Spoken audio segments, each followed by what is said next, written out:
Welcome to this edition of Hindsight is Horrifying, the show where three mostly normal and somewhat cynical adults discuss life as members of the TV generation.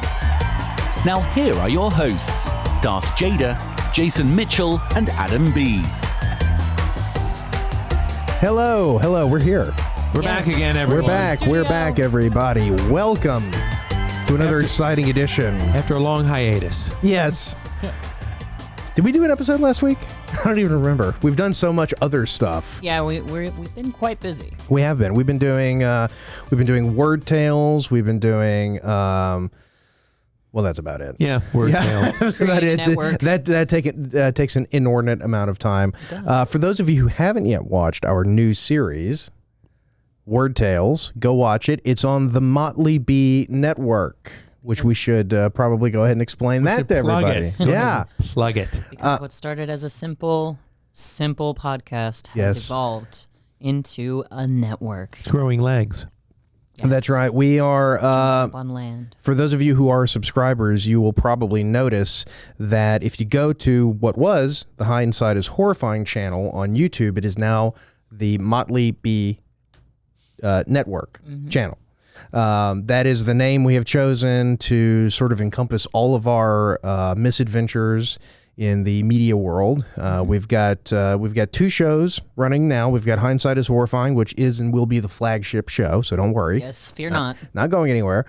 We have a new show called Word Tales, which is sort of a fun take on etymology. It is fun. And if you don't know what etymology is, you better watch it. Yeah, That's you better watch say. it. Yeah. Perhaps we should feature the It's word not the study. etymology. Yeah, we should. Study of our insects. etymology Yeah, show. exactly. It's not entomology. No, very different. But we've got some other stuff that's going to be coming out on that network. Everything that we do as a group, all of our media projects are going to be going there. You can find it, for those of you who haven't subscribed, at youtube.com/c/MotleyB. And I'm going to put something, a cool graphic. Yeah. Or I might, Just look right there. Yeah, or I might cut away to some amazing thing. Wait, in fact, hang on a second.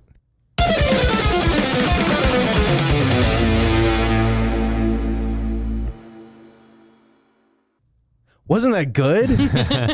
Well done, Jason. I know. As always. So talented. I know. My God. I know. so talented. You'll never believe what I had to do to get him to do that. It was a lot. But anyway, so we are still doing Hindsight is Horrifying. Darth, Yes, why we don't are. you tell us which movie we are doing today? We are actually going with a pick from Mr. Brown, starring Val Kilmer. When has that ever gone wrong? Only all the time. But this is a movie from 1984. It is called Top Secret.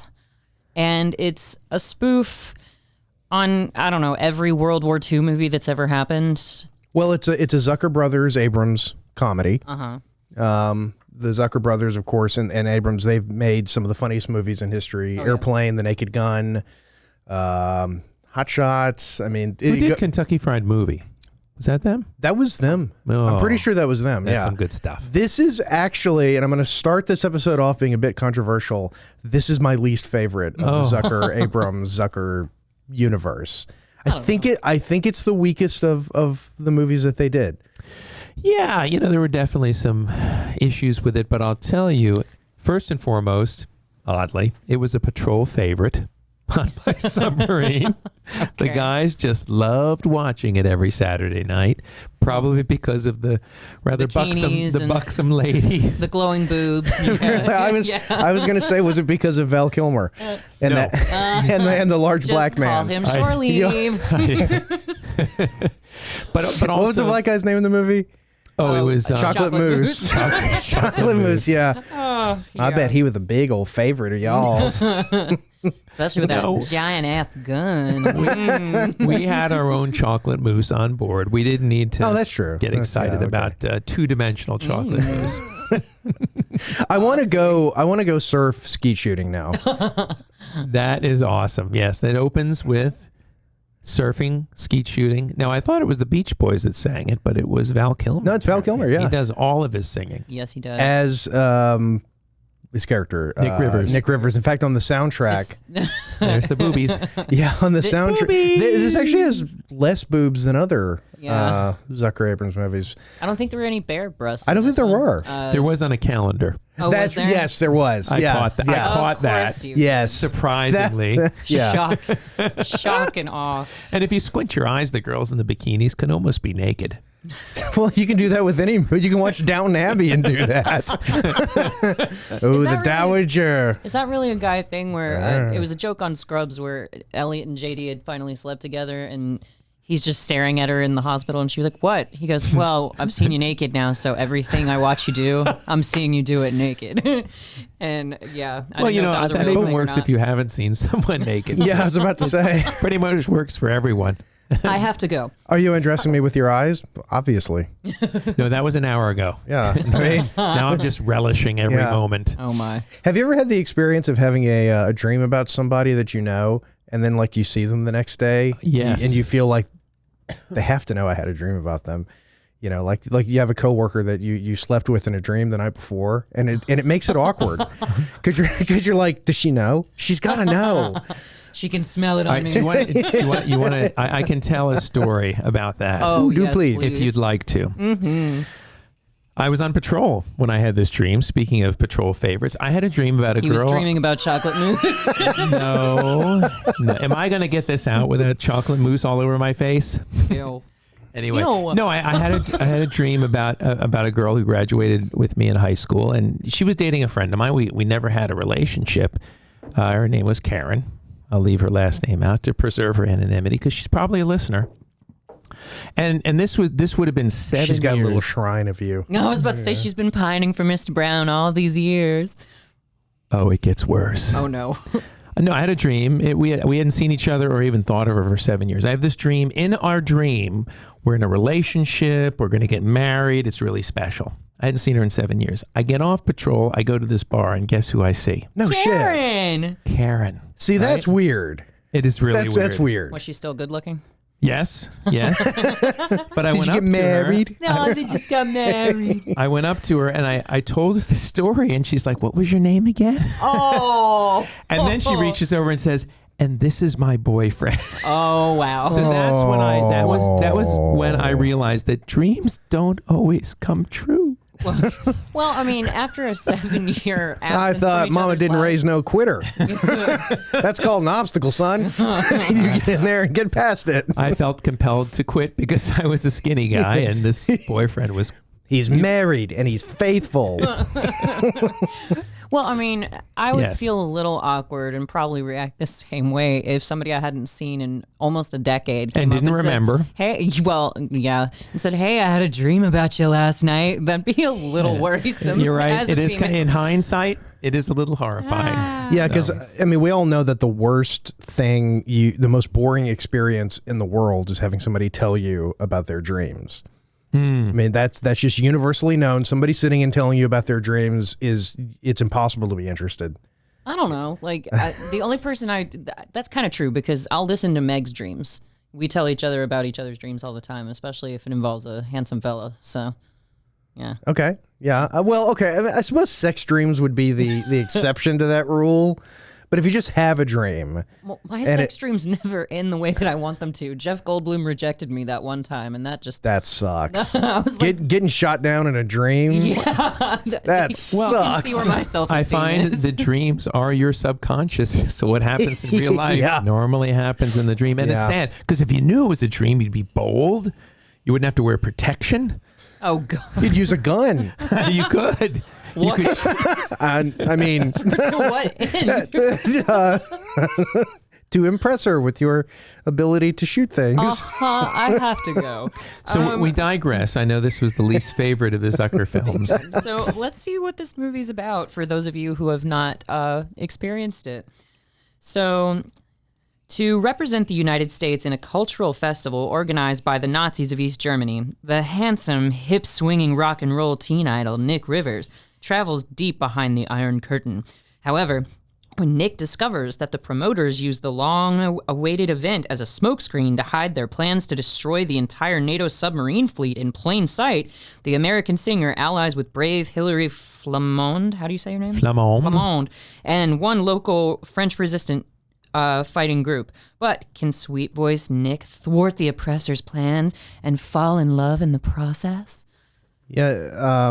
How old was Val Kilmer? I'd have to when see. when he 'cause made he's- this? 1984, he was 23 years old. I was about to say, 'cause No, he's I'm sorry, definitely- 59. He was born in 59. Okay. So that would have made math. him 25. 25. But Okay. there's a bit of a problem with that for me because they're calling him a teen idol in this description, and he's clearly not. It's just Yeah. unless Well, that means that the teens he's- that the idolize teen- him. yeah, the teen- yeah, okay, that yeah. makes He's sense. not a teen idol. Yeah. Gotcha. You know. Yeah, because when he's on stage, that in one of his many musical numbers of this film, he pulls what looks like a 12-year-old up on stage with Well, him. that was a little creepy. Yeah, it was a I was tad. uncomfortable with that. Just a tad. I was like, all the women in that crowd that you could pulled up on stage, and you get somebody who's obviously not legal yet. That's okay. And also this parallels to the release of Val Kilmer's latest Prime video called Val. Val. Yes. And both Darth and I have watched Val, and quite it is. I thought it was poignant, and Yeah, it's funny that I recommended it to you guys, and I haven't Oh, actually look, seen and it. he it's hasn't Mr. Brown's watched it yet. patrol Yeah. members. Cheerleader uniform. Bring back any memories? this is the East German gymnast team. I Yeah, don't the know most what- beautiful, the most beautiful women in East Germany. And for you, those of you who are just listening, it is a bunch of men bodybuilders with Yeah, but What? fake bosoms. Yes, how do you know they're fake? And you're right. I am just amazed that Omar Sharif is in the movie, and he's in the movie a lot. Unbelievable. And they do a lot of stuff to Omar Sharif. He's a very, I mean, it's sort of like Academy Award. yeah, it's like having winner? Olivier and Yeah. hitting him with a pie in the face. Yeah. You know, That's pretty great. Well, when you're poor, you do things that are very crazy. He might have spent all of his Academy Award money on Wine, Women, and Song. That's and true. Just needed to get that second house in Malibu. he burned straight through that Barnes and Noble's gift card they give you with the Academy Award Yes. and a Starbucks gift card. Oh my! The worst gift And he in the doesn't world. even drink coffee. No. But There's so many people in this movie that look like other people, but then aren't. I know. It's That's weird. that's intentional. Well, I don't know. No, because like the guy who plays the mayor of whatever Berlin, East Berlin, Yeah. the guy who was just up there giving the speech, I swore that was Commandant Mauser from Police Academy. Sure. And it's not. Okay. The only people that I absolutely know I spotted and then got right. Actually, there was only one that I was like, oh, that's him. Was Carson from Downton Abbey, I've never seen who that plays. I don't remember his character. Deja Vu, maybe? Somebody- Deja Vu. Deja Vu. Yeah. You can't forget him. Yeah. Or if you do, you Latrine. Latrine. Now, this guy, the blind guy who's the undercover resistance fella, he reminds me of someone from Indiana Jones, yeah, he looks like little Nazi he dude. looks like the Weasley Nazi guy. Yeah. That makes sense. But the blind guy is selling what apparently is just a box full of sight gags. A cigar that blows up in the customer's face, and then Whipped cream in the face.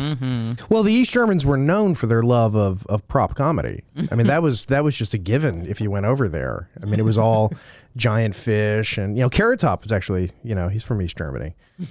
And for you listeners under the age of 30, Germany used to be divided into two. Yeah, I know. East and West It did Germany. indeed. You're talking to people who don't even realize that we have had two Gulf Wars. Yeah. They're like, what wall? Yeah, Zoomers don't even know that we had a war in Vietnam. Is that what they're called? Zoomers? I've been seeing that more and more, so I think that's becoming the official. You've got Boomers, Gen X, Millennials. and I think Zoomers is sort of coming into its own. Is that Gen Z? Yeah, Gen Z, the Zoomers. Got it. Oh. Which I'm not 100% sure which years qualify you as a Gen Z, but Let's look it up. whoever they are, though, I know I like them more than millennials because, like all, Hey, well, sorry, take it easy. well, like all organic life, I hate millennials. It's just a thing. Yeah, but I'm not one of the douchebag millennials. That's No, the difference. no. You're one of the good ones. You're one of the good ones.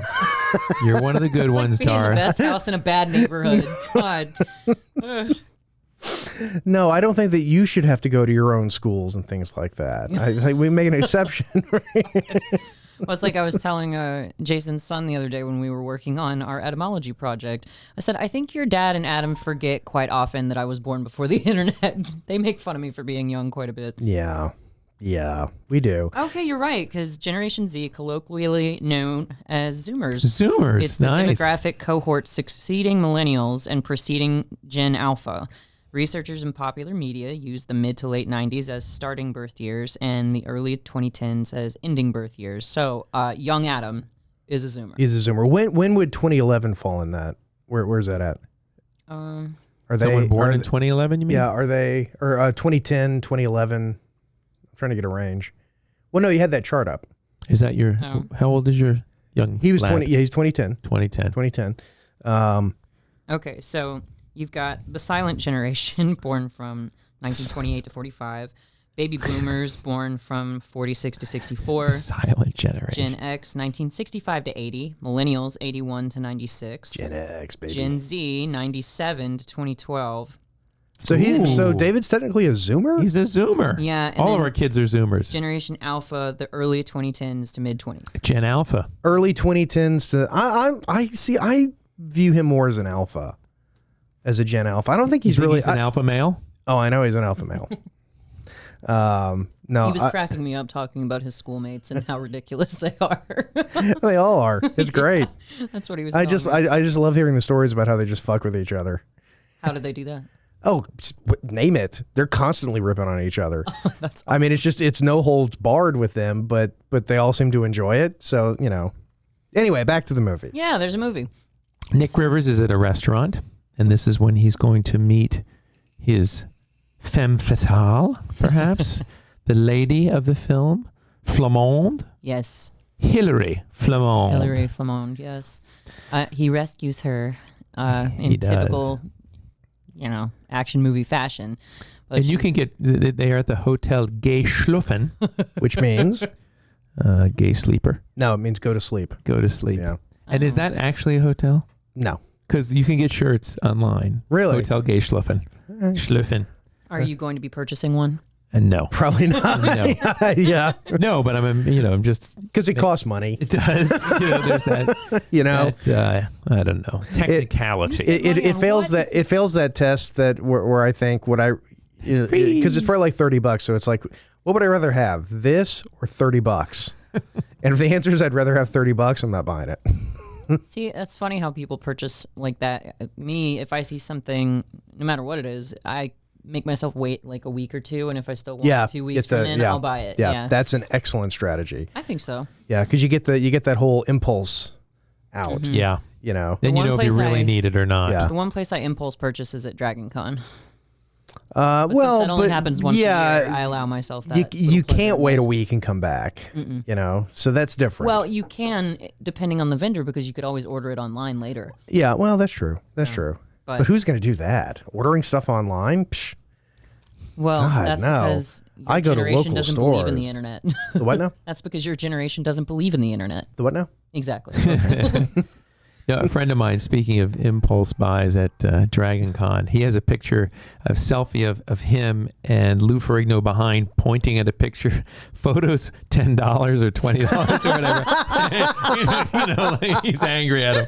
He's not turning green. I was going to so- say, that's the last person you want to make angry. Yeah. I know, exactly. Now, if he was smart, he should have paid Lou Ferrigno and said, hey, for my picture, this is what I want to do. That would be classic. And then Lou Ferrigno, I think, probably would have gone for that. Oh, he definitely Yeah. would have. Well, some celebrities are just really cool about photos and meeting them in God. person. No, Brendan Fraser. I have a Oh, story okay. about I him. thought we were I gonna have wasn't a- going to talk No, about Carrie Carrie Elway again. story No, coming not in. Harry again. I love him. Y'all can just get over it. But no, apparently a woman dressed like Evelyn from The Mummy showed up to a panel that Brendan Fraser was on, and he was like, "Evelyn, where have you been? And why do you have that book again?" And she was like, "I'm not going to read from it." And he goes, "That's what you said last time." And I was just like, "That's Aw, fantastic." Brendan Fraser, see? Come on. He's a We all good like Brendan egg. Fraser. Bring him back, Scorsese. Fraser. Bring about the Renaissance. Yeah. What was that the term? The Renaissance. Is that the triumphant return? Is that the hash label that the kids are using? Is that the pound sign? That The pound sign tag that they put in their tweets? Yes, when they tweet on the tweeter. When they tweet on their Facebooks and whatnot. So Val Kilmer was the youngest person to ever be accepted to Juilliard, by the way. Did he graduate? He did. Oh. He graduated from Juilliard. So he is a multi-talented individual. I did not know that. I thought he was just a pretty face. I mean, he definitely is a pretty face. He's the Iceman.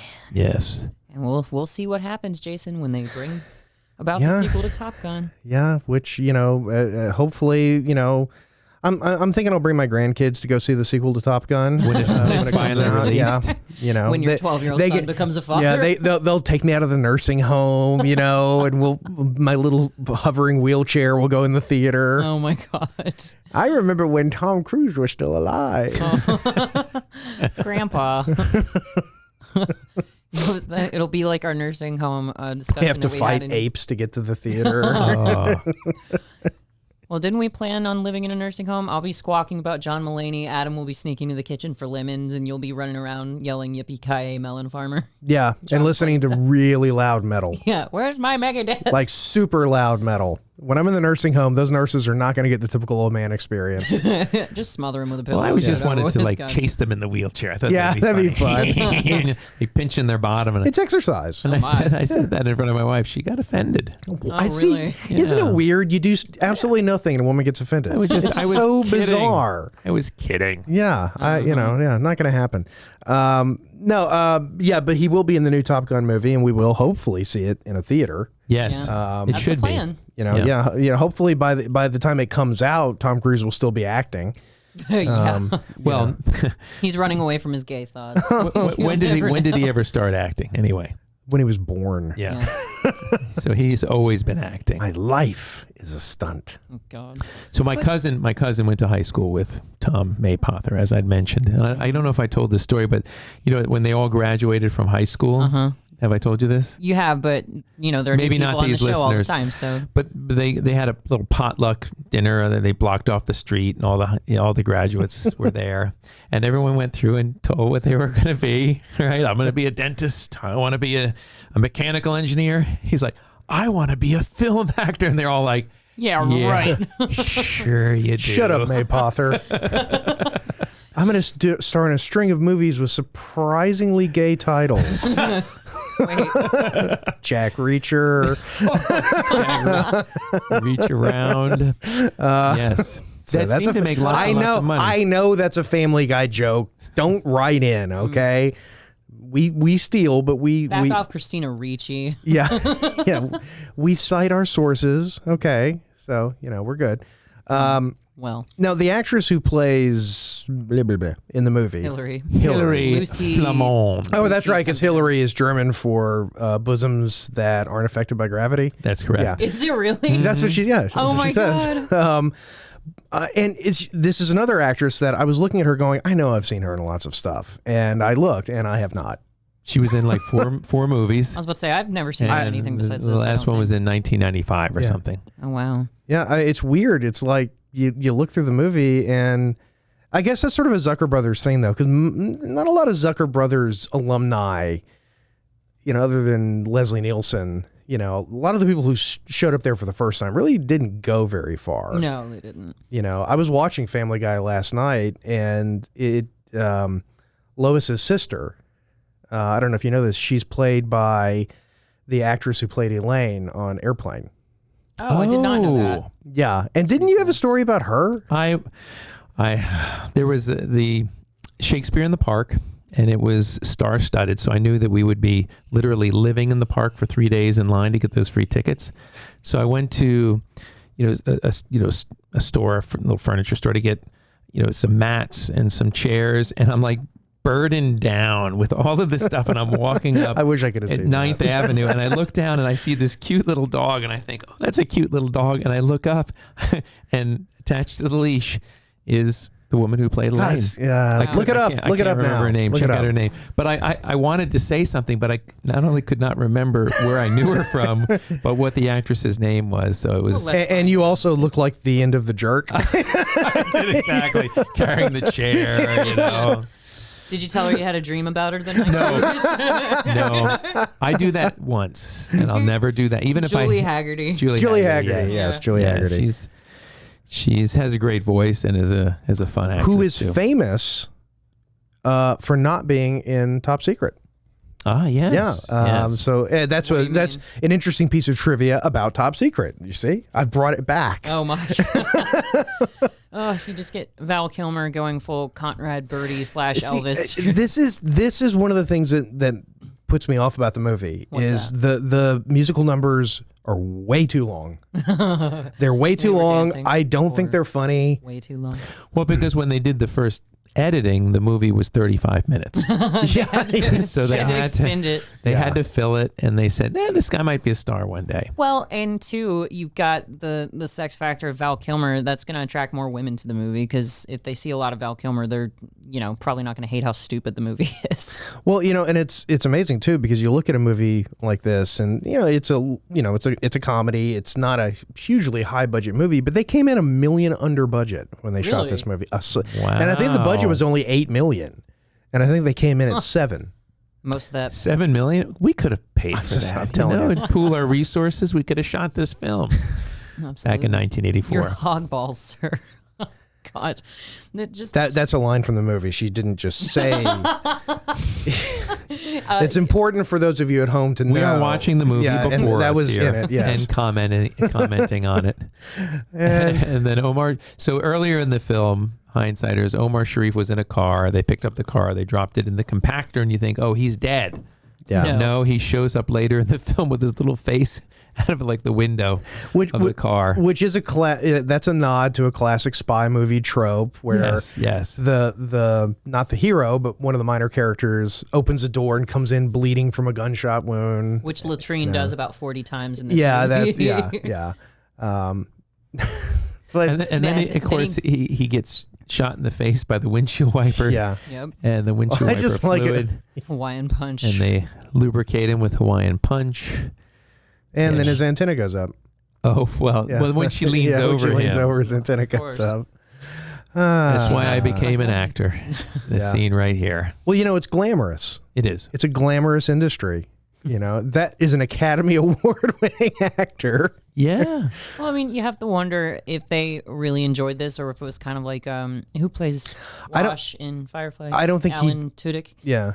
He was the rooster from Moana. Yeah. The idiotic rooster, and at one point he was in the studio and he looks said, at the yes, camera. I went to Juilliard. Yes. Like, yeah, I went to Juilliard. 15 times I've heard that one. From who? From you. Really? Yes. No, but what I mean is, I wonder if Val Kilmer ever said that on any. Well, Val Kilmer was supposedly difficult to work with on this. Just this, or in general? on this movie. Okay. And Omar Sharif. So the story goes is a way of thanking him for being in the movie. The Zucker brothers and Abrams orchestrated this very expensive, lavish dinner in his honor. To say thank you. And they invited him and he said yes. And then he left and went back to England and didn't go to the expensive dinner. Oh, that's a dick move. And he said in his culture it's rude to turn down an offer. So he didn't turn it down. He just did not He just didn't go. Wow. Yeah. So that might have hinted at something with the atmosphere. You'd think he'd have lower standards than that. I mean, he was dating Cher at the time of filming this movie. No, that was Omar Sharif. Omar Sharif, they had a dinner. Saying Val didn't. No. Val was a nobody. Yeah, when Val you was said a to nobody. thank him, I thought you meant Omar was. But I got it mixed up. So. But to your point, though, he was a nobody, and we're gonna have to take a break, and we can talk about this when we come back. He was a nobody, but he was dating Cher. Yeah. So there's something. There's more to the story. Yeah. There has to be. There has to be. And we'll explore that in a second. Back. Yes, we will be back in about 1 second. And we're back. Yay! Surprisingly. Already. Wow. When we murdered anyone. when we left, we were discussing the saga of Val Kilmer and his paramour at the time. His paramour, nice. His girl. His best gal. His gal Friday. Yeah. Cher. Yes. And they've got a bit of an age difference. She's now 75 and he's 61. They met at a birthday party that her friend threw for her, and he was invited to. And her friend apparently approached her and was like, I've got this guy here who I think either you or my other friend will like. So He'll do literally anyone. Send him on over, baby. He's a boy. He was her boy toy. you show him your sweet potato pie. He is on top of it. Share. Oh, wait, real quick. I want to tell the story here. Yes. Oh, well, you've got to print it out. Why don't you tell I do. them? So the scene in which Lucy Gutteridge looks down from the balcony and onto the street to see hamsters and mice was in fact a miniature from Superman, 1978. Yep. The Zucker brothers and Jim Abrams stated in their DVD commentary that they found it in the old Shepperton studios and thought it would be a great idea to use it somewhere in the movie. And this is also the scene with the cameo by the Zucker brothers and Mr. Abrams. There they are. Yep, they're the Nazis that break down the door. Yep. There's another prop. I know we're talking about Cher. And they were in the prop room. Yeah. Well played. There's another prop in this movie, or it wasn't really in the movie, that has an interesting story to it. You know the scene later on when Peter Cushing has the giant eye? Yes. Uh-huh. When they did that, obviously they couldn't, the effects people couldn't make him sit there while they developed the prosthetic. So they took a cast of Peter Cushing's face. Okay. That cast survived and later would be scanned and used in Rogue One. They scanned the cast of his face, and cool. that was the basis of Peter Cushing's CG revival in Rogue One. Yeah, That's awesome. I thought that was a neat piece of trivia. That is very, very awesome, including this scene where Val Kilmer, his friend, Anal prison. intruder. says he's having trouble satisfying his wife, and he said, "Here, try this, the anal intruder." And then later, how does there's the Cher guy right die? there. She's got a picture of Cher on the wall. What do they say later? Because this It comes took the surgeon 2 hours to get the smile off his face. Yes. because he died impaled on a strange object. He didn't understand the 220 versus. He was testing it out before he used it on his wife. He wanted to Exactly. make sure it was okay. He's a good husband. Quality control. Yeah. That's what that is. So anyway, That's real love. Cher and him dated for, do we know how long? It doesn't say how long, but according to People magazine, they interviewed her about it, and she said that he's like nobody she's ever known. She says he's exasperating and hysterical, thrilling and funny, and doesn't do what everyone else does. Like my penis. Exasperating and funny. Doesn't do what everyone else does. That's Goes its own way. so I've heard. But she said, she goes on to say, we called ourselves Sid and Ethel. Val didn't want to yell Cher, and I didn't want to yell Val. We also called ourselves Valus Maximus and Cherus Reprimandus. God, how insufferable were they? I can't even imagine. Apparently, on one of their first dates, because they were just friends for a long time, and he'd like come and crash at her house and chill out. And In that order? she said he took me to a Japanese performance of Macbeth, and I was thinking, this guy is nuts. Of course he did. She said she was in her 30s, he was in his 20s at the time, and she's like, I don't know, but it was a bigger deal back then. The truth was, if I hadn't have gone out with younger men, I would never have had a date. Younger men weren't intimidated by older women. Okay. All right. So apparently that's the story of Cher and Val. Well, when you go to Juilliard too, you make a name for yourself. Well, because there's supposedly a Cher poster. Yeah, there in his was. prison It was cell. in his I didn't pri- notice yeah. it when I watched. Yeah. But that's why, because they were in a relationship. Best joke in the whole movie. Where he asks, what's his condition? Well, let me know if his condition changes. He's dead. I don't know why. That's a good one. the best joke in the movie for me. That was a good line. Yeah. And this guy's a perfect so German. deadpan. He's a perfect German Nazi yeah. dude. Which is because they're not. That's the funny thing. They're communists. Well, yes, I know. But the whole movie is basically a World War II movie set during the Cold War.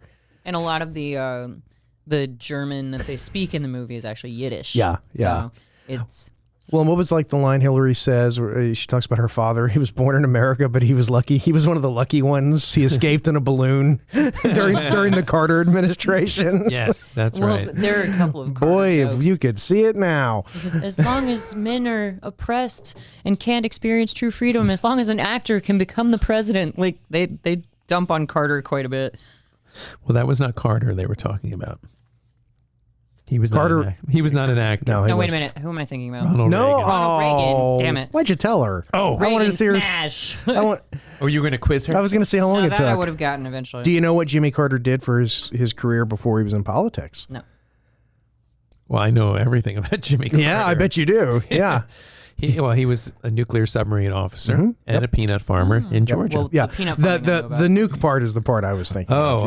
Yeah. Yeah. I didn't know he was a peanut farmer. I knew he was a nuke. No, I knew he did both. In fact, we both trained on the same plant. We were a few years different, though. When was he training? 1950s. Oh, yeah. Okay. Mine was an old plant, too. S1W plant in Idaho. Yeah. You nukes will recognize that. That's where a fun accident happened. SL1, you mean? Yeah, SL1. SL1, of course. But we don't talk about that on this show. No, we do No, not. that is clear. It never happened. So the movie's still going. Yeah. Yeah. Well, Darth, you got anything? I mean, plenty. Here's a question. Would you guys rather go back to high school or literally be tortured in a jail cell? I'd rather be tortured. I'd rather be tortured. Yeah. What was Yeah. so bad about I loved high school. What sucks so much about high school? Well, Weirdo, you're a freak. You're a freak. How? They call her freak. High school Jader. sucked. Every second of high school. Now, if I could go back in time, like Knowing what you literally know go back now? in time, Yeah. oh, I would own that fucking place. See, Yeah. I don't know. I really enjoyed high school. You got to hang out with your friends all day, play soccer. Okay, here's the and- thing. You didn't have to worry about things like going up to the blackboard with a huge erection. That's true. Okay. Maybe your nipples were erect. Yeah. But that was unnoticeable. Yeah, your body was just a constant bag of malfunctions. Oh, yeah. Yeah. It was. You know, it was. I mean, I'll take a 0 for the day. yeah, teach. seriously. God, how many times Yeah. have I heard you say that? Yeah. But okay. It's so true, though. I just remember, I remember someone told me that young boys, teenage boys, think about sex every 15 minutes. I freaking set a countdown timer on my watch, and I said, I'm not going to think about it. Boop. 13 minutes, 42 seconds. They're right. I was about to say 15 minutes actually seems like a lot. They must be putting like sleep in there so it lengthens the curve out. That's why you. Well, occasionally you would think about what the teacher was saying, you know. Yeah, that's true. But well, you only might occasionally. Yeah, or you'd see like a really awesome car, but then you'd think about sex too. That's right. Ambiguously gay I duo. could have sex in that car. Yeah. No, instead you just get a 13-year-old girl in braces telling you how badass your Porsche is. That I will never forget. That was a seminal Hey, you know moment in my what? life. That Yeah. goes in the win column. All right. Hey, he got admiration. That- just not from where he wanted it. That counts. Oh, that happened to me the other day with somebody older and cooler. One of our Damn, dog. coworkers came in. Damn, And a dog. 13-year-old girl in Man, headgear. I know, but just let him have the win. I know. No, but no, it's the opposite with me. Nobody expects me to get out of the Dodge. They just don't. So when the other Jason in our building walked in the other morning, he said, Jade, is that your Challenger outside? I said, yes. And he was like, yeah. And I was just like, okay. But yeah, I surprise people when I climb out of that car. It's funny. But yeah, so Especially the owner. Like you'd stolen it. I'm sorry. I'm just trying to make yeah. It was a rare miss. Now, Professor Flamel. Is that one? Yeah, that's Michael Goh, right? yeah, it's Michael Yes, Goh. Michael Goh, who played Alfred. Yes, Yeah. he and Val were For- together again in Batman They Forever. were. I'm surprised- I'm Great surprised- reunion. I think I remember you from a film I did 20 years ago. Hopefully it was the other way, and Val Kilmer said that, and Michael Goh went, "I'm sorry, I don't remember that." I love Michael Goh. Val who? See, there's what I there's Yeah, the, there's- the yeah. poster. Oh, okay. Of course you noticed that. It's like Snap-on tools. Yeah. those are great calendars. Snap-on tools? Oh, well, Yeah. we'll talk about it later. They had great It's- calendars. Do I want to know? Back in the 70s, you got Before the internet. Before the internet. Well, that's true. Yeah, you could. Oh, she's gonna look at. She's gonna look it up. Okay, here we Am I go. about to regret this? We're gonna have I'm to not show. We're saying gonna I'll have to show the ladies and gentlemen. Just okay. Snap-on tool calendars. Wah, wah. There was an American submarine outside. Well, sure. I'm not seeing anything inappropriate. Did you put calendar? No. Put nudie. Yeah, just put calendar. Put boobs. Snap-on tools. Snap-on tools. Calendar. Put boobs. Put boobs. I need you to calm the hell down. Okay. No pictures. The Snap-on's girly calendar. Well, that's because we haven't clicked on images. So. Okay. This is exciting radio. Yeah. This is literally. This is some inside baseball stuff right here. Can you hold it up to the camera? I can hold it up to the camera, but if you think I'm getting up and walking over to the camera. I thought you could do it on the other one, but whatever. Nice. So Nick Rivers thought he was immune to any kind of prosecution because he was a guest of the state, of the government. But they captured him. They were going to shoot him in the firing squad. And Which is how you guys said you'd want to be executed if it came of course, down to yes, it. Yeah. best way to go. Oh, yeah. No electrocution. And then they needed to rescue him so that he could do his show. And he was Bye Birdie. Yes, he's Conrad Birdie. Well, Conrad Birdie. And the bit that they do in this scene, so he's going to be executed by firing squad, and the colonel or the general, whoever, decides, no, we need to stop the execution so he can go and do the show. So he calls, and a little old lady slowly walks towards the phone With a walker. She's on a walker. The actual original cut of that was like 5 minutes long. Oh my God. And I think it's like on the Blu-ray. Oh, really? Yeah, and She actually gets to the phone. She gets to the phone right as it stops ringing, and then she starts to walk back. It rings again. And then it starts ringing again. Oh, why did they cut that I know, out? I know. That would have been great. I think I think Jason would have enjoyed that more than any of the musical numbers that Val Kilmer does. Yeah, they don't do it for me. Oh, but this is the scene where he calls the 12-year-old girl up and Yeah, and talks about like spending the night with her. Yeah. Yes. I don't think you have the register for that particular I don't. noise, Mr. Brown.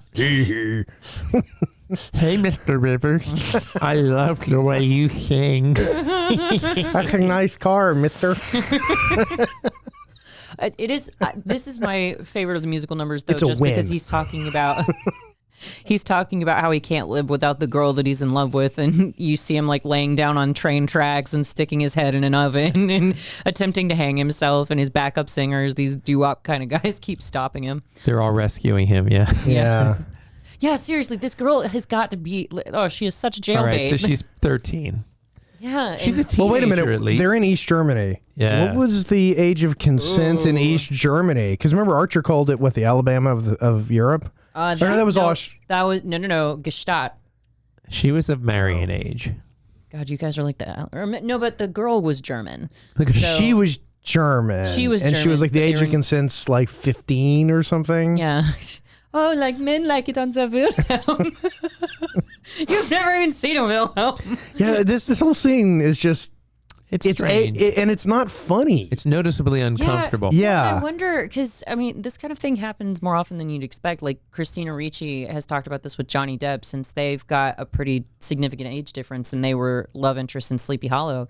She was in an interview saying, oh, yeah, people are like, oh, you're so lucky you get to kiss Johnny. And she was like, yeah, but we met when I was 9 and he was 27. So she was like, don't get me wrong, Johnny's an awfully good-looking man, but it was a little weird for me. You know? I could see that. Well, I mean, I don't judge age difference ever, but like when you met when one of you is in single digits and the other is single digits. That's a pretty that's a hard line. Yeah, right there. because I mean, you know, Even in East Germany. Yeah. Ugh. Now, is there some Johnny Depp news? I heard that there were some developments with. If there is, I haven't heard it yet. With Johnny. his ongoing feud with one frickin' Amber Mrs. Heard. Amber Heard. God, she sucks. She's a who- horrible, horrible For those of you who don't Amber Heard. know, Darth has a passionate hatred for Amber Heard. If she ever meets Amber Heard, she will kill her. well, hold on. Don't be putting that on video. I'm just saying, Amber Heard better stay away. She won't have to apply makeup and fake it in court. Yeah. That's all I can tell Yeah. you. While Darth is looking that up, we'll continue with the musical number is coming to an end. Oh, no, it isn't. The guitar comes down on ropes. He grabs it, and they rescue him. They pull him to safety before the... Are those Zucker brothers again? I think it was. It might have been. Doesn't really matter. Yeah. But then they're jumping on bicycles, and then, like, they were horses. They shoo them all other bikes away, and they take off. Oh, silly. Which is silly. But that's a classic. I think that's the weird thing. Like, it's a Zucker Brothers movie with Zucker gags. Yeah. But the plot of the movie doesn't go well with the gags. Right. And for some reason, like, Airplane goes perfectly well. Which, in theory, it shouldn't either, because, pilots, they're not a silly concept either. No, but I think because it's sort of a bottle episode movie. Everything's happening on the airplane, more or less. Right. You've got stuff on the, in the tower, but most of it is happening in the airplane. I don't know. And it's just, I think the actors are more gag-friendly actors in Airplane. And you don't have, like in The Naked Gun, where it's the anchor of the movie is Leslie Nielsen. Right, right. And he's naturally funnier than Val Kilmer. Like, Val Kilmer's not a comedic actor. Yeah. I think that's the thing. And it might even be the problem that I know Val Kilmer from Top Gun and Tombstone and Thunderheart and The Saint and all these movies, and it's very hard for me to go back and watch it and take it as a comedy. Yeah, because, I mean, maybe it's just perception of different actors. Like, we were talking about this off screen about how Tom Cruise did such a great job in, what was that Jamie Foxx movie? Collateral Damage. Collateral Damage. Yeah. But that's not as big of a transition going from being an action hero to being a villain as going from being the action hero to being a clown.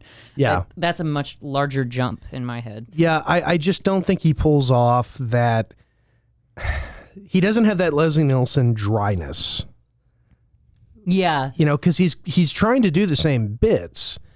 There's Zucker Brothers Abrams bits like Leslie Nielsen was doing, but he just doesn't have the delivery the same way. And even the actress, she doesn't. Neither of them are terribly funny. They don't have, there's just a certain comedic, everything's like half a beat off. It's like listening to music, it's a little slow.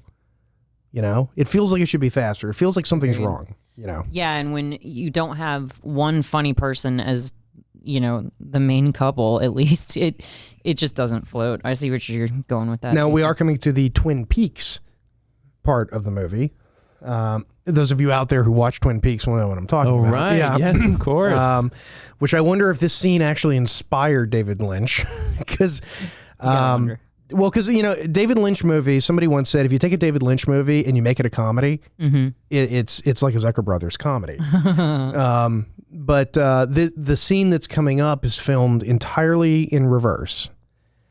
And it's a very long scene to do in reverse. And it really is. Yeah. I wonder how many times it took to shoot. I don't know, but supposedly you can go on the internet and because the scene played correctly was on it was an Easter egg on the Blu-ray, I think. Ooh, okay. And so I think you can go out and find this scene played forward. Okay. But it's just great. I mean, things in reverse. I need that superpower that Val Kilmer has where he can just... Yeah, and I just love that they make it where he knows it's fun. You know? Watch this. Let me just because he's following he's restocking these books and he's just throwing them like 5 feet. So someone must be like pushing it out and he's catching it. Yeah, because when they reverse it, he's just catching it. Yeah. But how much funnier? And that's how they did the language too. Oh yeah, they played the dialogue in English backwards to make it sound unique. Yeah, because they're in the Red Lodge or the Black Lodge, and they go backwards up the fireman's pole. But wouldn't this scene be funnier with the guy from Airplane?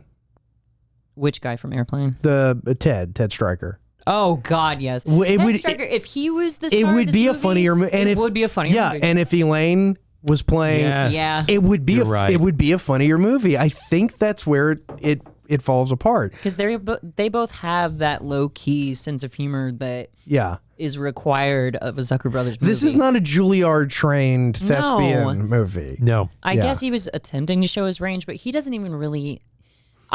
He's got gags, but I can't even remember what they are. At one point, he does that speech about, I'm not the first guy to fall in love with a girl that he met at a restaurant, and then he saved her life, and her dad's being held prisoner by the Gestapo, and blah, blah, blah. And then she goes, yeah, that sounds like a really bad movie, and they just slowly look at the camera. And that's totally a Ted Stryker and Elaine moment. Yeah, they would do it, and it would work perfectly. It would be beautiful. Here's the Blue Lagoon sequence. Which underneath the mango tree. Nice callback. You're welcome. Very, very good. There was another, the part where Val Kilmer jumps the motorcycle and then he winks at the camera. It's so Steve McQueen. Yeah. But it comes across to Steve McQueen. Yeah. No, that's exactly what I wrote in my own notes. Again, Ted Stryker would have done that and it would have looked like a gag. Yeah. Yeah. Oh, Ted Stryker would have nailed it. But I love that there's this, contest between Val Kilmer and Hillary's old flame, who she got abandoned, or she was lost on a desert island with this guy who's so obviously gay. Well, he's so, he's so obviously the bad guy. Yeah. They keep hinting the entire time there's a mole in the resistance movement. It's him. And it's like, what possible way could we eliminate this character from the love triangle? Make him the mole. Okay. Yep. There you go. Well, That's it. They did have that moment though before you discover that he's the traitor to the French resistance, that she actually does love Nick, and she tells him as much. She's like, "I'll stay with what was his name, Nigel. I'll stay with Nigel just because I believe in his work and it's so important to him. But I just wish I didn't love you so much." And then they make out while they're parachuting to the ground. Now, I did like the gag where there was a fireplace, because the first time they hook up in front of a fire in which like is a hotel room. Yeah, right there. And they it's all rolling. Like, well, yeah, the bit where they're parachuting and Val Kilmer goes sinks below her. And she calls Nick, and he comes back up. That was great. Ted and Elaine would have exactly. You're right. I can't even argue. You're so right. But I do love this movie. Needs George Kennedy and Robert Stack. Yeah, for real. But every movie needs them. Hillary's telling him like, you don't know what it's like to not be with your family, because once again she was deserted on an island with Nigel when she was a kid, and that's how they discovered their sexuality with one another and blah blah blah. She's literally the entire plot of Blue Lagoon is two people learning to have sex. Yeah, that's the movie. That's what I've heard. That's the whole movie. I've never seen it. But then Val, she says, "Oh, you don't know what it's like to lose your whole family." And he goes, "That's not true. I might know." And it turns out he was abandoned in a Macy's department store. And he discovered his love of music when he heard over the intercom one day that they needed a new jingle for the department store. And he sings it for her. And the first line is an Elvis song, "Are You Lonesome Tonight?" Yeah, yeah. And then it moves on to, "Is your kitchen a sight?" And it's starting to talk about like appliances and makeup and whatnot. But she falls in love with him right then, and she's just like, "Oh, Nick," and of course they have sex in front of the fire, or at least it's implied. Yeah, lots of fun stuff happening over here off camera. And are your stockings not sheer? See, and that's and it's weird because I'm having a hard time like quantifying why his performance isn't funny in this scene. Even if you look at Hot Shots, Charlie Sheen would have been funny. Yeah, well, I think. Going back to what I said a minute ago, I think it's about your perception of the actor in general, because Charlie Sheen is a funny guy. Like, he was on 2.5 Men. Yeah, he's done a lot of comedy. Yeah, he's done funny stuff, but Val Kilmer is always doing dramas and action movies. He can be the heartthrob and he can be the action What hero, other comedies was Val Kilmer in? I'm drawing a blank. I can't think of one. That's what I'm saying. He was mostly in dramas and action movies. I don't remember him being in any comedies. Oh, but to go back to Johnny for a second, except for the Island of Dr. Moreau. That was hilarious. Oh, God. What a disaster. What a disaster that was. I mean, that was a comedy, right? Yeah. It had to be. That's the only explanation that I'll accept. But Johnny apparently gained some sway in court against Amber Heard. So. Well, there you go. Okay, that was it. I'm happy about that. Okay, so Val Kilmer, he was in The Doors, The Saint, The Kiss Doors. Kiss Bang Bang. He's in Tombstone. So fucking good in Tombstone. I'm looking for another comedy. Oh, he was in Jay and Silent Bob. It was he like was a the cameo. blunt man. It was a cameo. He didn't Cameo. carry the movie. No, he was not a He star. did play Mark Twain in the Cinema Twain, the Super. He did play Elvis in a film, Did he? imaginary Elvis. What was it? Quentin Tarantino's first screenplay. What was it called? It was with Reservoir Dogs? No. It wasn't. He Isn't didn't that the movie direct where the it. He guys are just named wrote after it. colors? He just wrote it. Let's see. Oh gosh, help me out here. I will find it. Just keep talking. Slater was in it. Christian Slater. You mean Kevin Bacon. Wait, 10,000 Mile or some? No, it was Graceland? True Romance. Oh, True Romance. I don't even yeah, know. True Romance. Leo. He played the imaginary Elvis in the mirror. Yeah, Yeah, everything else is like- Leonardo DiCaprio was in there, right? Apparently, he was on Wasn't an he? episode of Saturday Night Live. I don't think so. Oh God, what Brad did I think? Pitt was. Fuck, I don't know. Yeah, I'm looking at his IMDb page, and it's mostly Is this the drama potato and farm? action. Yes, I'm Mr. Potato. Not bad. Yeah. See, I mean, you know. See? And then there's all of the Resistance. all with The Le ridiculously Maquis. silly names, including Chocolate Mousse. But Jason, doesn't this make you think of Archer when they stumble upon the truckers who were making? Well, I thought I had an porn. A-Team vibe, you know, Yeah. when they first opened the door. I thought A-Team. Well, especially with Chocolate Mousse, they kind of Mr. T'd him up a Yeah, little bit, so that makes yeah. sense. Where's Latrine. where's Latrine? He's about to show up in a minute. Yeah, Carson, Mr. Carson. No, I just saw him. He's on the far right. He's a great character in Downton Abbey. Oh. Yes. Now he's not Latrine. I believe he's Deja Vu. Yeah, he's Deja Vu. Yeah, Deja Vu. Latrine's the. Latrine's the Yeah. Kenny of this universe. Oh my God, they killed Kenny. Like, See, and that it's like bothering me trying to figure out what's wrong with this. Because that is an exact gag that they would have done in another movie and it would have worked. I think Yeah. it's the actors. Yeah. Like, and I wonder if they just didn't. Maybe it's the lack of chemistry because with Ted and Elaine, Yeah. Elaine Julie Haggerty had a lot more presence, yeah. you know. She They're was more fluid. yeah. more That's what I'm fluid. saying. I think Yeah. the two of them just had more natural chemistry because that makes a bigger difference than a lot of people think because you can put two very talented people together in a show. You got Patrick Swayze and Jennifer Grey, and they're fantastic together, but apparently he did not like her.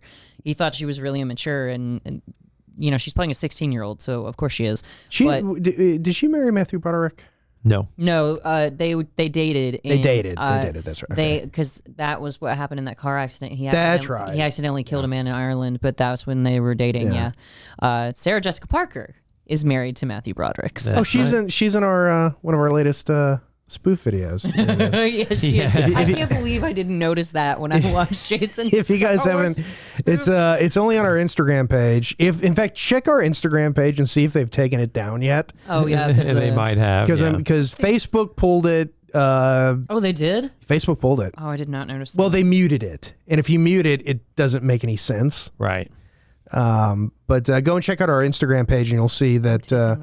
Because a lot of people don't know this piece of movie trivia that Return of the Jedi was actually based on an 80s TV show created by Stephen J. Cannell. And I couldn't share it. It's on your Instagram, not ours. yes, it's on the Motley Bee. Oh, Motley B. Okay. You should have access to that. You should be able to. Yeah, I can see it. I was just looking at So Sarah No, Jessica. it's on there. Okay, good. It is on there. Awesome. But is there volume? Wait, no, it isn't. Is there? No, it isn't. That's the What is A. that? That's the A-Team one. Oh, okay. Then yeah, they took it down. They pulled it. The sons of bitches. I think I'm just going to put it up on YouTube and just take the consequences. They'll flag it or whatever, but Sure. it'll still be up, but it'll have an ad on it. Can you tweak the speeder a little bit so that it's not picked up? They've gotten past all that. No. Yeah. Oh, that sucks. And what's annoying about it is that it's not a copy. And just for it's basically we did a movie. We did a short clip of it's the Magnum PI opening music on top of the edited version of the Return of the Jedi trailer. That's fair use. We've incorporated something into something else as parody because again, it's fair use. Yes. But YouTube doesn't care about that, so They're not smart we'll like try to Disney. put it back up there, and we'll see. We'll see if it sticks. Yeah. We are actually coming up to another break. Yeah. All right. All Well, right. Hindsighters, we will be back in just 1 second. And we're back, Hindsighters. It's good to be back. Yes, it's been so long. We were gone forever. But we're in the midst of yet another musical number, so Jason has zero interest. Yeah, I'm on my phone over here. It's very, teeny bopper, 50s hand jive, grease kind of a number. And Val Kilmer, the reason why they even have him singing, they meet in a cafe because the Germans actually find them in their hideout, and now they're asking themselves, like, oh, well, who's the traitor in our midst? Because they find one of the carrier pigeons that was reporting on their whereabouts and what their plans were as the resistance. And, What a strange bit. Yeah. The carrier pigeon thing. It's an odd bit. well, he's wearing a little... Little briefcase. no, his little, his little. What are those called? Like the helmets with like the flap and the goggles. Like an aviator, like an old Yeah, World War One pigeon's wearing aviator. one of Yeah, those. headgear. it's like Snoopy's helmet. Yeah, Right, it's like the Red exactly. Baron, but as a pigeon. And so they determine, oh, well, we have someone who is a traitor in our midst. Like, it's just crazy. So they look at Because Val I'm so Kilmer. fucking French. No, oh wait, Nigel was British, wasn't he? So but he's got this really snooty voice. Anyway, so Hey, you know Nigel's- who Nigel reminds me of? Tell me. Billy Zane. Interesting. I would not have thought of Billy I Zane. wouldn't have either. No, the Billy Zane. Whenever, like in Tombstone, when he had that weird English accent. Oh, yeah. Oh wow. He remind. Yeah, no, I'm serious. No, Yeah, you I'm can with see it you now. Yeah. I would not have put that together. That's fantastic. You have to have a brain like. Oh, here's your Mine. parachute gag, Jason. Yeah, there's. Oh, Nick. No, Yes. but so I guess Yes. explain to me in the Hindsighters in the cafe. Well, Nigel puts it together and he says, well, you know, we didn't start having this trouble with thinking that there was a traitor until Nick showed up, and the Gestapo didn't know where we were until Nick showed up. Because these girls come up to Nick and they're like, oh my gosh, aren't you Nick Rivers? And they're just mooning all over him. And he goes, no, I'm Mel Torme. And everybody's like, ugh. And then Nigel's like, how do we know he's not Mel Torme? So he has to sing one of his own songs that doesn't have lyrics to it. It's just the background of one of his, and it's in a jukebox, but he plays one of his own songs and yeah, I know, he it's- provides yeah, live that- singing for it. It doesn't make any Well, sense. he was a very forward-thinking musician, and he released the karaoke versions. Just in of his case he needed to songs. prove that Yeah. it wasn't Mel Torme. Yeah, So and he told his agent, I want these in every jukebox in East Germany. Yes. Just in case. the And fireplace sometimes is you the just have parachute. to suspend your disbelief Yes, especially with a movie yes. like with this. a film like this. Yeah.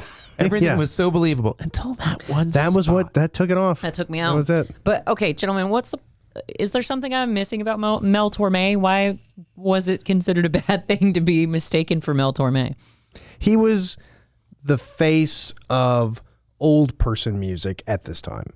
Old people. Oh. Right. You know, old people liked Mel Torme. My grandfather. Yes. You know. I like Lawrence Mel Welk Torme. and, Well, Mel but- Torme. But we are from the generation I was of manipulated when. into liking that style of music Well, again. yeah, basically, yeah. It was reintroduced to us, Mm-hmm. and they were smart enough when they reintroduced, the Rat Pack and Like singers like that. Tom Jones, Yeah, he's back. Tom Jones never went away. Whoa. Just like Brendan Fraser. He never did left. it. I mean, that man did a duet with the Cardigans, for God's sakes. Yeah, you gotta love Tom Um, Jones. He wore very tight pants, if I recall. Yes, he did. Does he still do it? I don't know. He still does. He still has a huge man thing. Member? I was going to come up with He's a Oh, so batch. he just gets a batch. like yeah. Milton Berle. yeah. Burl. Okay, so we're coming up on this gag. There's so many gags with the cows. So the French resistance It's the crew, symbol of the movie. they're infiltrating the prison where Hillary's dad is being held prisoner while he develops a super weapon for the Nazis. And part of the East Germans. whatever. But they're so clearly Nazis. I know. Seem to be I so know. similar. Yeah, and they're all like, they've got German accents, but part of the plan to infiltrate the prison is for Nigel and not Latrine, Deja Vu. Every time I hear that, I think of Robin Hood Men in Tights. Latrine. Oh, Latrine, Latrine. yeah. Latrine. Yeah, it makes sense. But they dress up like a cow because for some reason, Fine, be an asshole. some reason these soldiers have a herd of cows that they milk every day. That's a part of their day-to-day activities. I suppose, but Nigel and Deja Vu dress up like a cow. And do you know how they got the cow to wear the boots, gentlemen? No, this I gotta know. I gotta hear. I was thinking about that. Well, this made me think of Bob's Burgers, Jason, because you know how Bob learns that cows can't go downstairs.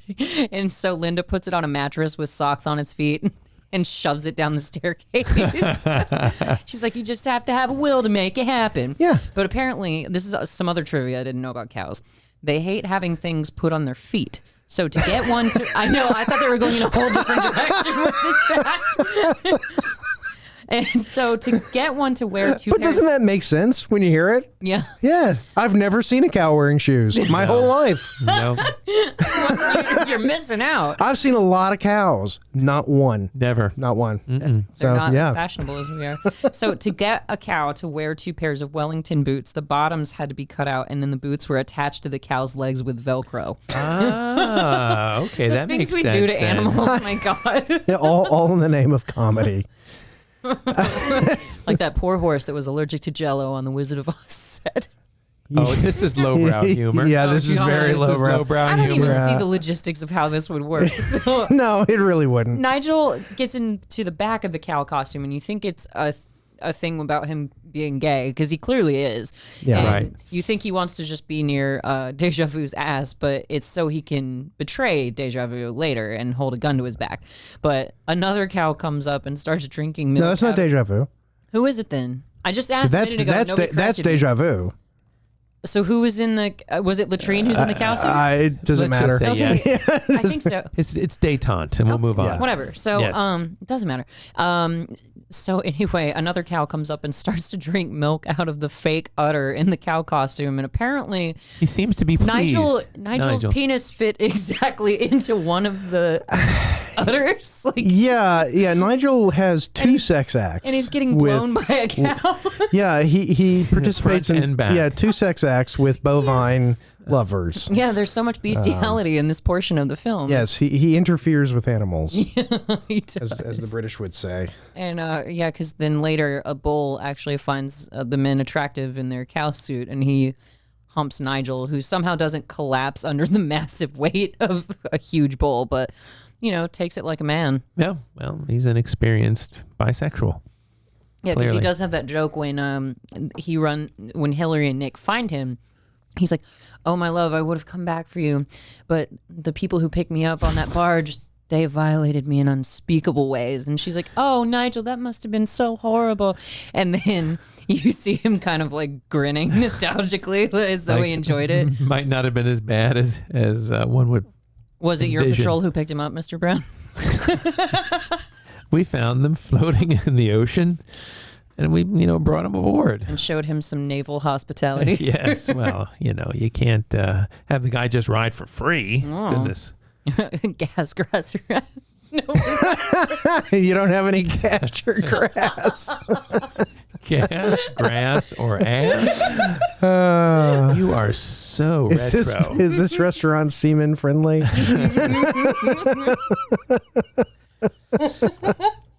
That was the first time I heard that joke today. You would think that at some point they would just quietly change that word. Yeah. Just You would think so. like they wouldn't even announce it. It would just be like people. Oh, I'm no longer a seaman. Yeah. Why don't people just say sailor? Like, Yeah, why? Oh my God, there's Thank a better you. word already. Mariner. Sure. That's a yeah. that's a good- Mariner. I'm in a Mariner first class. Yes. Mariner, I hardly know her. But anyway. Shut up, Seaman. I prefer the term aqua woman, but you know what? Whatever. Come, swallow.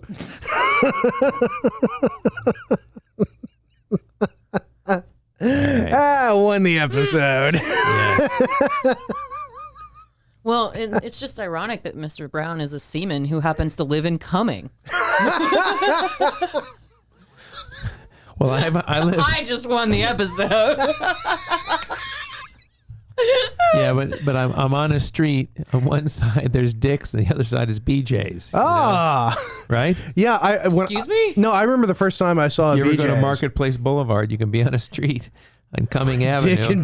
Dick's and BJ's. So wait, Pretty which Dick's amazing. is it? It's the Cumming Dick's, right? Yeah, it's the Cumming Dick's.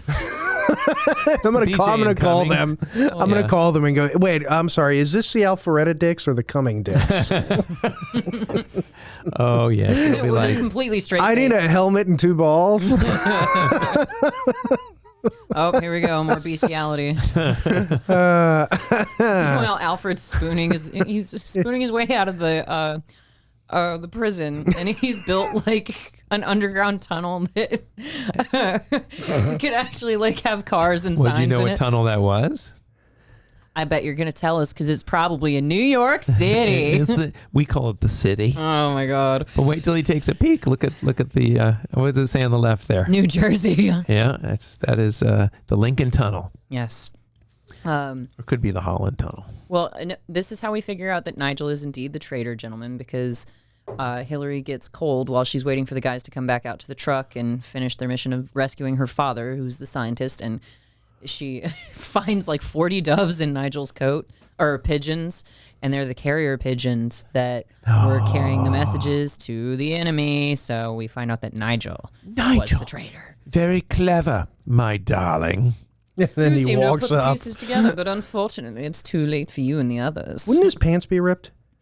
Yes. But the way he walks is pretty great. He walks like does. he's got a fence post up his backside. Or had Yeah. a fence Yeah. post. Yes. It's been extracted. 'Cause it turns out that God. I mean, More lowbrow humor. Yeah. well, I'm less concerned with the logistics of how his pants aren't ripped. More like the fact that he'd be impaled and dead like the guy from the beginning. With Unless he's got practice. Well, he does. That's Yeah, true. So yeah. He was used to it. The other guy Yeah, was not. exactly. Oh, good point. Yeah, he was a veteran. Yeah. This is a great sight gag. When he walks up to the phone, you know, in the forced perspective isn't what you think. Yeah. It's actually a big telephone. It's actually a huge telephone. Huge telephone. It's a phone that, Carrot Top would use. And then the gag of them just going in circles. It looks like they're issuing all these vehicles to chase the resistance fighters, and they're literally just going in a circle. This movie's so full of delightful dad jokes. Yeah, the Zucker brothers did have a great dad joke track record. They did. I realize a lot of my dad jokes kind of come from that makes school sense. of comedy, I could see it. which I'm fine with. That's why I love the Zucker brothers. I love the ZAZ movies. How old are they now? Oh God, I don't even. The photo I saw of them, they look quite young, but they can't be. It would be impossible. Those guys will never get old. I hope. Although when was they haven't made a movie in forever. I mean, I kind of. They're in their 70s. Yeah, I mean they're effectively retired. I think. Yeah. Which is a shame. They should come back and do one more hurrah. Now here's a joke. I love I this thought one. of you when I saw this, Yeah. Jason. 'Cause you always say how cars in like old movies blow up for No, like, no that's reason. not the joke. No, it isn't. See, What I missed? Zoomers don't know the joke. I know I'm not the a joke. Zoomer. Well, millennials don't know Okay. the joke. That was a Ford Pinto, Oh, the recall. a car famous for low-speed collisions leading to boom. Oh my God. Yeah.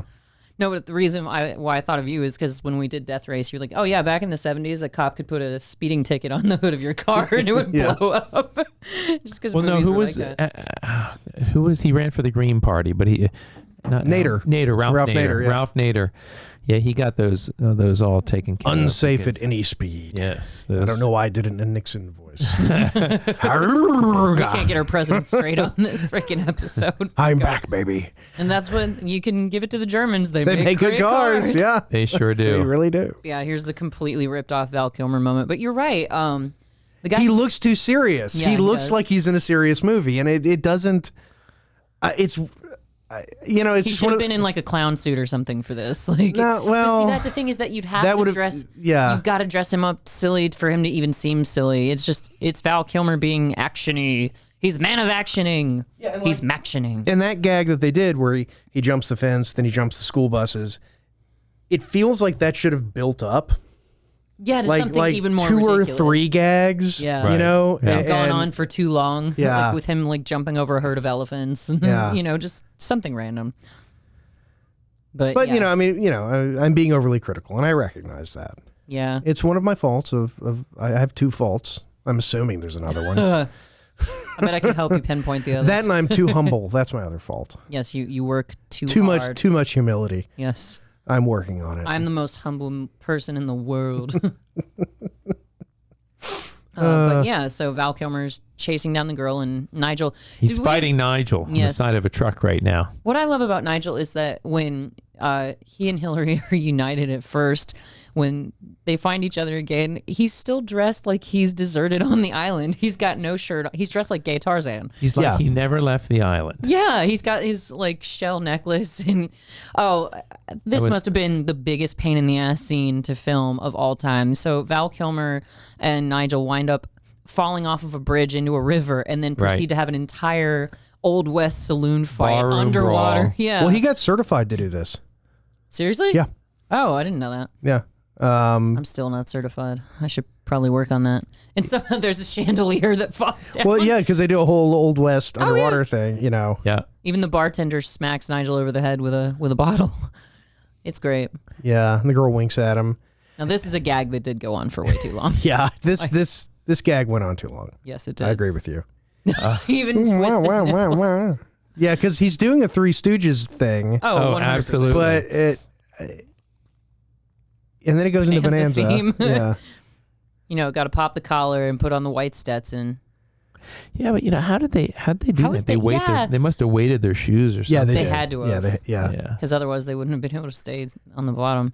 It probably took days That's what I'm thinking. to film that. I'm guessing. A Yeah. long time. Well, see, I would you'd get an earache so badly from being under the water that long. Do you think they take a hit off a regulator, or they would go to the surface?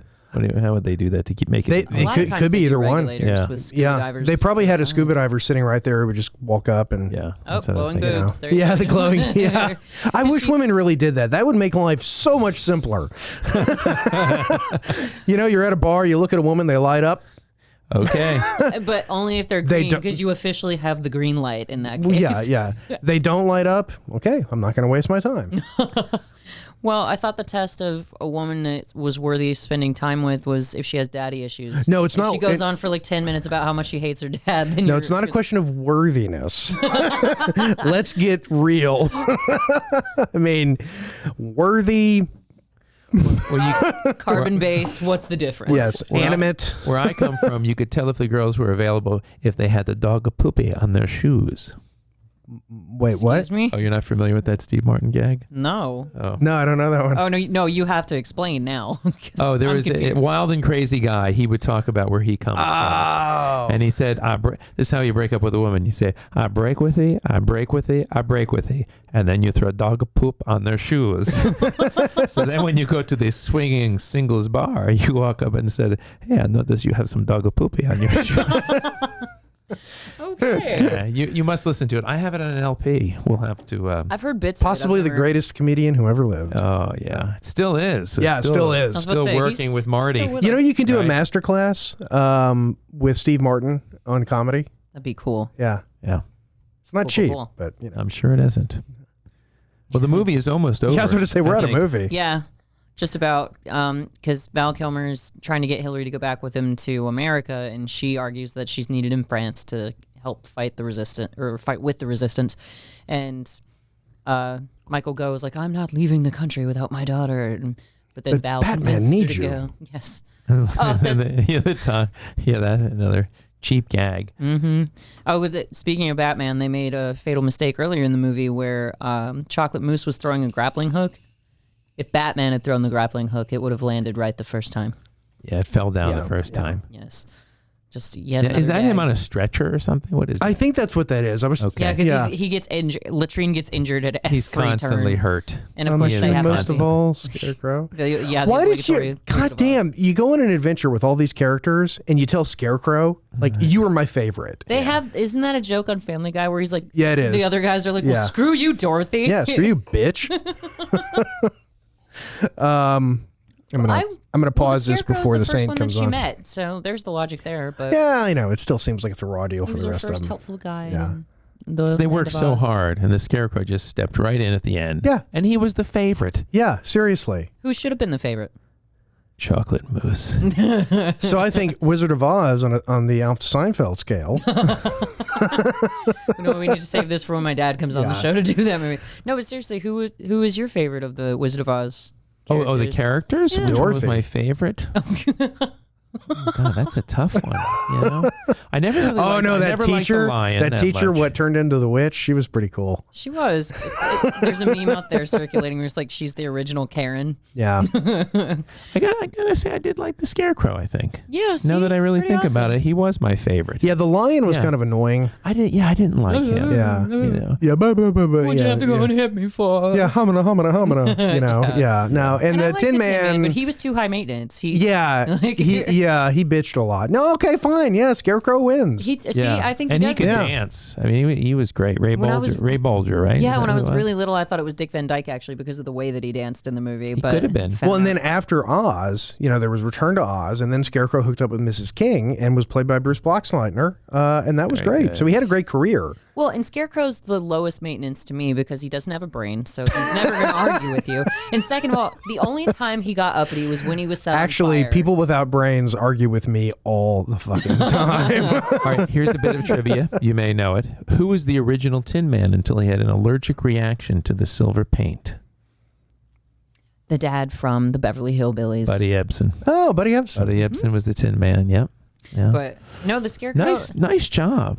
That's my dad's favorite movie. I know Oh. everything about that film. Okay. But the Scarecrow is also, he only gets uppity when he gets set on fire. And I think that's fair. I'd be upset if I was set on fire. I've only been on fire once, and it was freaky. Pretty freaky deaky, huh? Yeah. How long were you on fire? I think that's the important question. Just about 5 or 10 seconds. That's a kid. enough. I was a kid That's playing enough. with gasoline, and my hands literally just lit on fire. You know how I'm horny and angry all the time and have no outlet for it? Well, gasoline. Gasoline, yes. It was fun. That's the stuff we did. We played with Molotov cocktails. And Brian sometimes Wilson. we got burnt. Brian Wilson. He was good friends with Charles Manson.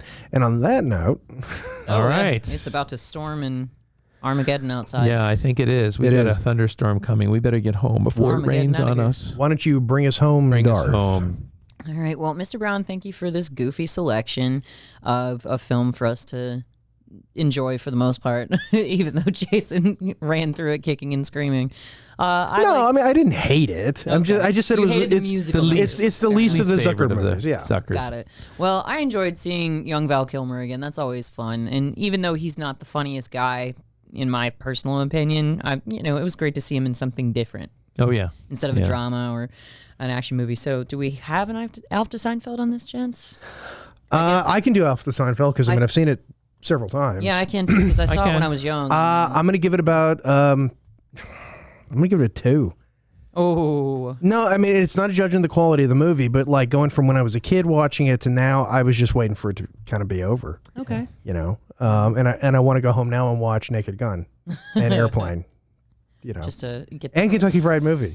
You want to get naked and clean your gun? What? Yes. All right. I'm going to give it a 4. All right. Yes. I'm not as dramatic as Jason was. It wasn't quite the same it was on Diva the patrol. Las Vegas Yes. over here. Here, let me put my turban on. Tallulah Bankhead. And you, finally, Darth Jader. How many times have you seen this film? Now 2 or 3 times because I saw it when I was younger. I know you were surprised that I had seen it in the first place, I was. but I watched it when I was probably about 15 years old, maybe. I can't really remember even when the first time I saw it was, but oh God, The Phantom. I was just thinking about that. Oh, again. speaking of Billy Zane. Yeah, Billy But, Zane, The Phantom. But what do you say? What do you say, girl? Come on, we're waiting. Come on, the pressure. Come on, girl. The heat is on. I'm going to agree with you, Adam. I'm going to go with a 4 because I didn't really appreciate the jokes for what they were when I first saw the movie. Some of them were like just a little too hokey, or I wasn't paying enough attention. Yeah. Well, when the singing horse, he's moaning and complaining, and his owner goes, "Oh, he had a cold last week. He's just a little horse." I was just like, Boom. dad jokes all over the place. Well, they described it as, they said Airplane was more of a movie and this was more of a book of jokes. Yeah, it's literally just a bunch of random gags sewn together rather loosely by not so great of a plot. What year was it? 1984. 84. Okay, so Real Genius came out after. Okay. This was his very first motion picture. All right. Yes, so I will give it a 4 because I enjoyed it, but it just the jokes aren't that great. Some of them were pretty damn funny, but others just fell flat. And I think it goes back to what she said, Jason. I think it really has to do with the actors and the fact that they don't really seem to have any chemistry. It's like, oh, she's a pretty girl and he's a pretty guy, and they should theoretically be great together on screen, but that's not always the case. Not always the case. No, So, absolutely. yeah. But 4 it is. So Hindsighters. Right, yeah. This has been Top Secret. Thank you for joining Adam, Jason, and myself for another thrill-packed episode. Thanks for joining us for your drive time, your listening time, your cow wearing Wellington boots time. This has been Hindsight, and good night.